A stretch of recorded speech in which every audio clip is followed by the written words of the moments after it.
Hey, welcome to the Lowdown newsletter, where we take a look at everything that's happening in aviation defense over the past week. If you're into this kind of content, check out the Lowdown newsletter, which we have linked down below. We'll send you a newsletter about every week. We won't spam you with things that are happening around the globe when it comes to aviation defense, things that I think you'll find interesting if this is your type of thing. So we always kick it off with history today. And February 17th, 2008, Kosovo declared its independence. This was 9 years after the NATO intervention and the 78-day bombing campaign that went against the Serbian military and the Yugoslavian President Slobodan Milosevic to withdraw their troops out of Kosovo. So 9 years after that. Next, every lowdown comes with a threat of the day to give you little bits and pieces of the things that are flying around and shooting out there. So the JF-17, this is a joint venture between the Chinese and the Pakistanis to develop a modern fourth generation fighter that's able to be exported. So the JF-17 entered IOC, or initial operating capability, in 2007, and it's had several upgrades. Recently, Block 3 made its appearance. Notably, that Block 3 has an AESA radar as well as some other upgrades, but I think the AESA radar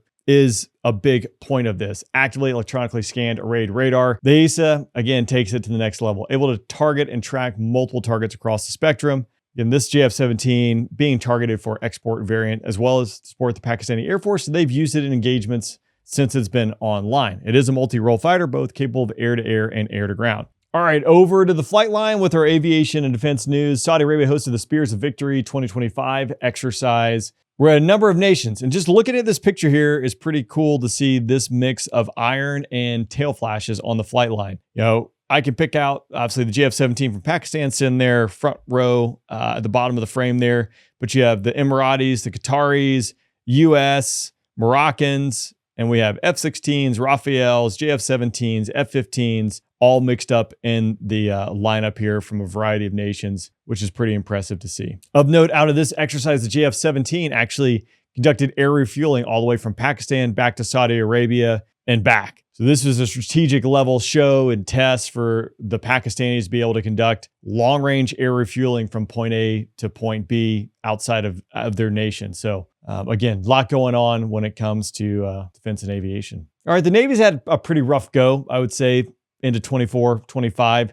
This week was no different. The USS Harry S. Truman had a collision with a merchant vessel flagged out of Panama. This occurred outside of Egypt in the Mediterranean Sea.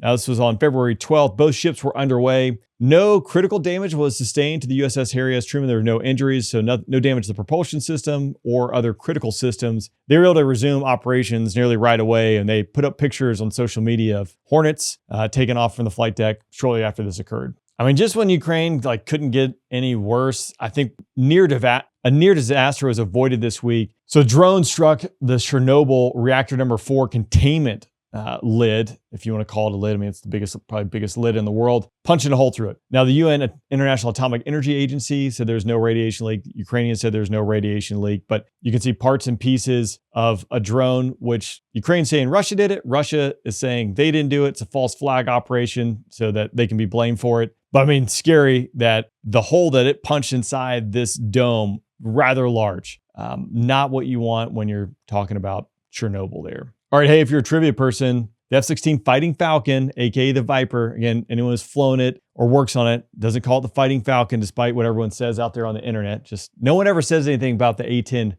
being called the Hawk. It's actually the Thunderbolt II, right? But no one ever brings that up. So the F-16 is the most widely used fighter jet, or one of the most widely used fighter jets in the world. Which country was the first nation to employ it and score an aerial victory? So check out the newsletter. Vote once and only twice. Our Defense Secretary Hegseth, he has put a pause on the Air Force's reorganization. So the Air Force has been undergoing this big reorganization for the great power competition. One of the key things is the Integrated Capabilities Command. So Secretary Hegseth put a pause on this, but the Air Force, rapidly changing and evolving as far as how the structure is built and comprised. So he said, no, we're going to wait and do a review to determine really, what is needed. Here's a fun fact. The Chinese PLA, the People's Liberation Army Air Force, they have 195 J-20 fighters as of mid last year. They put 70 into service from July 23 until June of 24. So 70 aircraft in 1 year, and it seems that their production rate is only increasing as we see the J-20 flying around more and more often. All right, a Navy Growler has crashed into the San Diego Harbor, operating out of North Island Air Station, or Naval Air Station, sorry. Both crew members safely ejected, which is the main thing. There are, again, more memes rolling around. Navy ejection seats getting a lot of work. The good thing is the ejection seats work. Not always the case. So let's take a look at this CCTV footage.